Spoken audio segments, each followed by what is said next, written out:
composure. That was the ultimate test of our poise and composure. And you guys just kept playing. Smart, you get the steal, you get fouled on the 3. Bron and Rui get the steal, Bron hits the 3. And then we go into overtime, and it's not pretty. I made mistakes in overtime.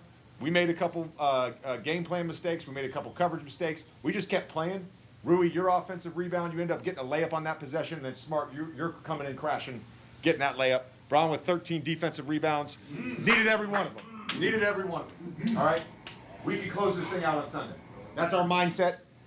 Elevate your recovery. Do what's necessary. Tonight took a lot out of all of us, all right? Be ready to go on Sunday. Great win. I mean, an incredible ending in that game, but JJ is right. It was not pretty. Let's revisit that Lakers-Rockets matchup. Wild ending. It was a wild ending, of course, as the Rockets trying their best to get back into the series without KD, who's out with an ankle injury, but LeBron, he was ready to go. Second quarter, lobs it to his son, Bronny. The reverse. What a moment for the father and son. Oh, my goodness. Oh, wow. Lakers led by 11 at the half. Third quarter now, Rockets storming back. Off the steal, Amin Thompson slams it down on the other end. Did he just pass to himself? I think he did. Fourth quarter. Nice little three there from Reed Shepherd. They need his shooting. Now,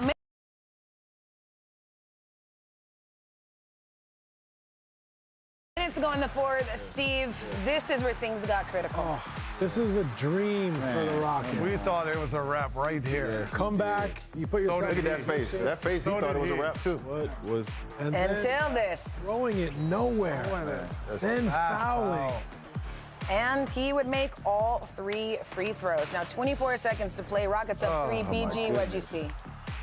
Poor decision-making down the stretch multiple times. I mean, that's exactly what gets you beat. Unfortunately for Houston, they learned it the hard way. Yeah, absolutely. Still an incredible shot by LeBron, but so many mistakes piling up there for the Rockets. Unbelievable. Now, it was crazy here. As you see, stringing the rock around, Marcus Smart drills the corner 3. The Lakers go up 3. They never look back. They win this one in Houston. LA takes a commanding series lead, but Ime Udoka was asked about Kevin Durant after the game. Let's take a listen. Kevin wasn't on the bench. Why? Getting treatment. Coach, just kind of what was your general messaging to the guys after this loss, now down 0-3 in the locker room? You know, grow up, and you're not that young anymore. You've been to the playoffs once, and we watched every situation just now. The amount of confidence that a young kid in our league can get from a postseason game, it's like a regular season game you will never get nervous from a regular season moment ever again when you play meaningful postseason games. You had that alley-oop, the first ever father-son playoff alley-oop. What was that moment like for you? He was calling for it. I've seen his steps for so long. He was gathering, and I was like, just go get it. So, you know, I'm glad he was able to go up, reverse it. He also made it 3 when they tried to disrespect him and go under on the pick and roll. He gave us great minutes. Everybody that played gave us great minutes, but that was a special moment, obviously. I mean, really a lot of great sound there and a bit of a juxtaposition. Obviously, you hear J.J. Redick saying that the Lakers showed a lot of poise. It was how they were able to win this one. Rockets didn't show much poise, and it's how they ended up losing this one. But on the Lakers side of things, what did you learn from them in a game like this? They showed great poise, great fight. Bronny James had more points than the entire Rockets bench.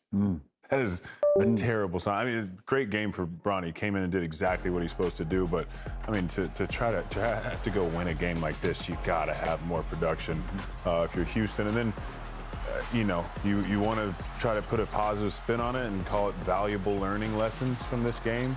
Multiple times, Houston just shot themselves in the foot by either not making a pass that was wide open or trying to make a pass that wasn't open. And into games, you're up 6. Like, you are in control. You have to dictate what happens in this game, and unfortunately they didn't. But again, you got to give credit to the Lakers. They kept fighting. It's what JJ said in the locker room, you know, rings true.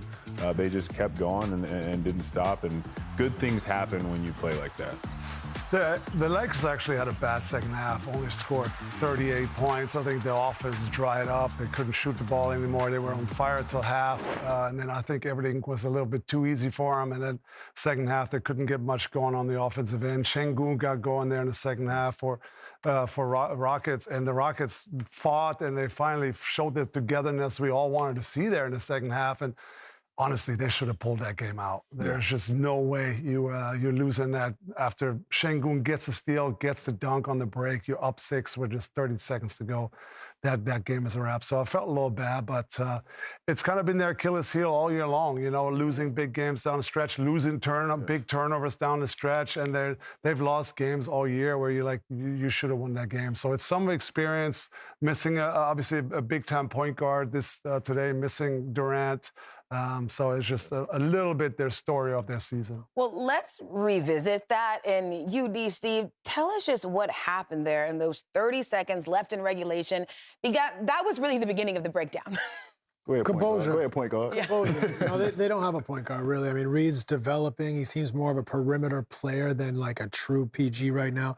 They just made poor decisions. Whose ball is it? You know, the first one we see, they throw it into a crowd for no reason. Jabari Smith, you know, he's got the whole open side to the right. He throws it to a crowd. It's stolen. I don't think he had to pass that ball. He didn't. He could have just dribbled all the open space and dribbled out the clock, literally kick it out of bounds, let him take it out and set our defense. Then Reed tries to dribble and weave his way between two guys. LeBron says, "Thank you very much. I'll tap that from behind." You know, so here you can see, obviously, there's all this space in the middle of the floor to just get the ball over. And we rush a pass. It's just composure. You know, you learn a lot more from losing, but this is like excessive. You know, like Ime said, you'd like your team to be able to handle some of these moments and composure better.